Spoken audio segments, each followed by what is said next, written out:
இன்றைக்கு தான் டெல்லியிலிருந்து ஒரு போராட்ட குரல். ஆனால் தங்கை அனிதாவிலிருந்து எண்ணற்ற சகோதர சகோதரிகள் தமிழ்நாடு இழந்திருக்கு. அந்த உணர்வு எங்களுக்கு இருக்கு. தமிழக வெற்றி கழகத்தினுடைய குரல், தமிழ்நாட்டு மக்களுடைய குரல், தமிழக இளைஞர்களுடைய குரல் ஒட்டுமொத்தமாக நீட்டை அபாலிஷ் பண்ணணும், நீட்டை நீக்கணும், பேன் செய்யணும். நாங்கள் எப்பொழுதும் உறுதியாக இருக்கிறோம். நீட் இல்லாமலேயே இங்க இருக்கக்கூடிய மருத்துவர்களை உருவாக்கிய மாநிலம் இது. நம்பர் 1 மாநிலம் மருத்துவத்துறையில். இதை எப்பொழுதும் நாங்கள் உறுதியாக எதிர்க்கிறோம். ஒரு நாள் எழுதி கொள்ளுங்கள், ஒரு நாள் பாராளுமன்றத்தில் இந்த நீட்டோடைய சட்டம் வாபஸ் பெறப்படும். உறுதியாக. இதுதான் உண்மையான ஜனநாயகம். இந்த ஜனநாயகத்தை எங்களுடைய ஜனநாயகன் வெற்றி பெற வைத்திருக்கான். இது என்ன பாயசத்துக்கா? இதுதாமா பாயசத்தோட secret. Sweet and condensed milk from milky mist. பார்த்தாலே தெரியுது நல்ல சூப்பர் பாயசம். Sweet and condensed milk from milky mist. Aachi Masala. எந்த சமையலும் ருசி தேடும் ரகசியம். 20 ரூபாய். உறுதியாக டெல்லியில் இருக்கக்கூடிய மாணவர்கள் நீட்டுக்கு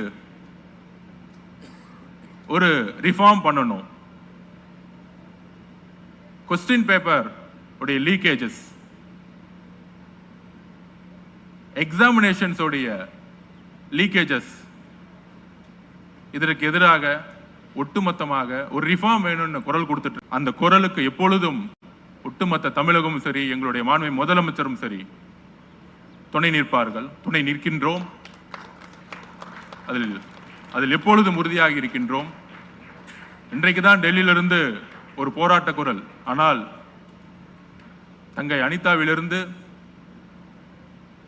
எண்ணற்ற சகோதர சகோதரிகள் தமிழ்நாடு இழந்திருக்கு. அந்த உணர்வு எங்களுக்கு இருக்கு.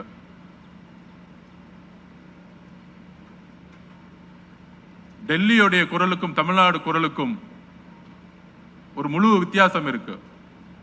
நம்மளுடைய தமிழகத்துடைய குரல், எங்கள் முதலமைச்சருடைய குரல், தமிழக வெற்றி கழகத்தினுடைய குரல், தமிழ்நாட்டு மக்களுடைய குரல், தமிழக இளைஞர்களுடைய குரல் ஒட்டுமொத்தமாக நீட்டை அபாலிஷ் பண்ணணும், நீட்டை நீக்கணும், பேன் செய்யணும். இதற்கான குரல் அரசியல் ரீதியாகவும் சரி, மற்ற வழிகளிலும் சரி, நாங்கள் எப்பொழுதும் உறுதியாக இருக்கிறோம். கிராமப்புறத்திலிருந்து வரக்கூடிய மாணவர்கள், அந்த வழி எங்களுக்கு தெரியும். ஒரு அரசு பள்ளியில் படித்த மாணவன் நான். நீட் இல்லாமலேயே இங்க இருக்கக்கூடிய மருத்துவர்களை உருவாக்கிய மாநிலம் இது. நம்பர் 1 மாநிலம் மருத்துவத்துறையில். இதை எப்பொழுதும் நாங்கள் உறுதியாக எதிர்க்கிறோம். வெறும் அரசியல் காரணங்களுக்காக அல்ல. ஏழை எளிய கிராமப்புறத்தில் இருக்கக்கூடிய மாணவர்கள் நீட் கோச்சிங் கிளாஸோடைய காஸ்ட்லி வேல்யூ பார்த்தீங்கன்னா யாராலையும்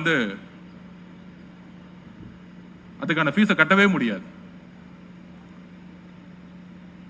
இது ஒட்டுமொத்தமாக தமிழக மாணவர்கள்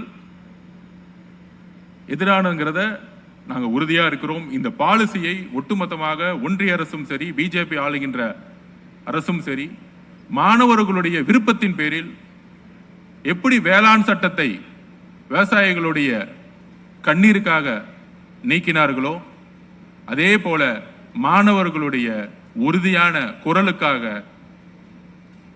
தமிழக அரசுடைய வேண்டுகோளும் சரி, எங்களுடைய வேண்டுகோளும் சரி, நீட்டை நாம் நீக்கக்கூடிய முக்கியமான இடத்தில் இருக்கின்றோம். ஒரு நாள் எழுதி கொள்ளுங்கள், ஒரு நாள் பாராளுமன்றத்தில் இந்த நீட்டோடைய சட்டம் வாபஸ் பெறப்படும். உறுதியாக. அதற்கு எங்களுடைய மாண்புமிகு முதலமைச்சருடைய குரல் முக்கிய குரலாக இருக்கும். எங்களுடைய குரல் முக்கிய குரலாக இருக்கும். தமிழக மாணவர்களுடைய குரல் முக்கிய குரலாக இருக்கும். நாங்கள் பதிவு செய்கிறோம்.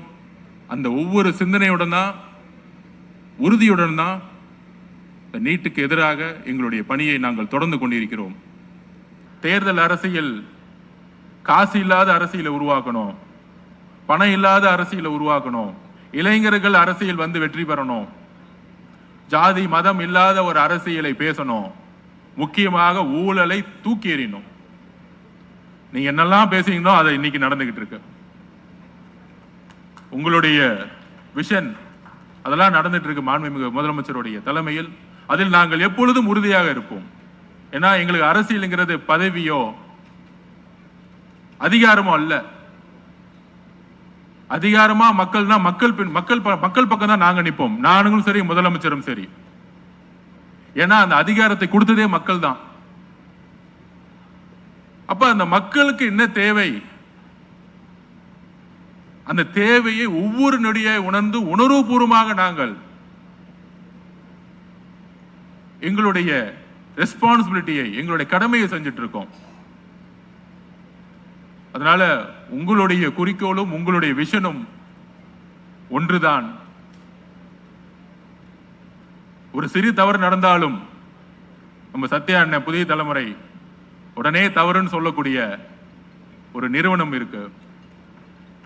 எங்களுடைய வேண்டுகோள், நாங்கள் எந்த காலத்திலும் தவறு செய்ய மாட்டோம், உறுதியாக சொல்கிறோம். உங்க சேனலுக்கு நாங்கள் வேலை வைக்கவே மாட்டோம். தவறு செய்யவும் தெரியாது, தவறு செய்ய வேண்டிய நோக்கமும் இல்லை. 50 வருஷ ஊழலை எங்களுடைய தலைவர் தூக்கி எறிஞ்சிருக்கார். நேற்று கூட நான் சேம்பர்ல உட்கார்ந்துட்டு இருக்கும்போது என் சேம்பருக்கு வெளியில் ஒரே குரல் சவுண்டா இருந்துச்சு. ஒருத்தர் கதவை திறந்து ஓடி வந்தார். என்ன வேணும்னு கேட்டேன். சார், நான் ஒரு 3 லட்சம் ஸ்கொயர் ஃபீட்டுக்கு அப்ரூவல் கேட்டிருந்தேன் பில்டிங் கட்டுறதுக்கு, ஒரே வாரத்தில் வந்துருச்சு, உங்களை பார்த்து நன்றின்னு சொல்ல வந்தேன், வேற ஒன்றும் இல்லை சார் கிளம்பிட்டார். இதுதான் இனிதான் நீங்க அரசு. இது நீங்க எங்க வேணா விசாரிக்கலாம், எந்த நிருபரை எந்த எந்த எந்த டிபார்ட்மெண்ட்டுக்கு அமைச்சு விசாரிக்கலாம்.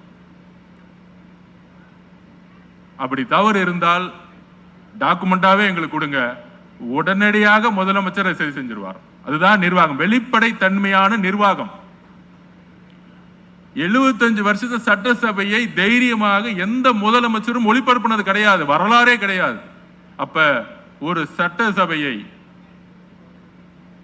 முதலமைச்சர் கிட்ட வந்து ஒருத்தர் சொன்னாரு, சட்டசபையை நேரடியா ஒளிபரப்புனா எதிர்கட்சிகள் கடுமையா கேள்வி கேட்பாங்க, அதெல்லாம் வெளியே வந்தா உங்க மேல நெகட்டிவ் வரும் அப்படின்னு சொல்லும் பொழுது அவர் சொன்ன வார்த்தை, நெகட்டிவ் வர அளவுக்கு நம்ம ஏன் அட்மினிஸ்ட்ரேஷன் பண்ணணும்,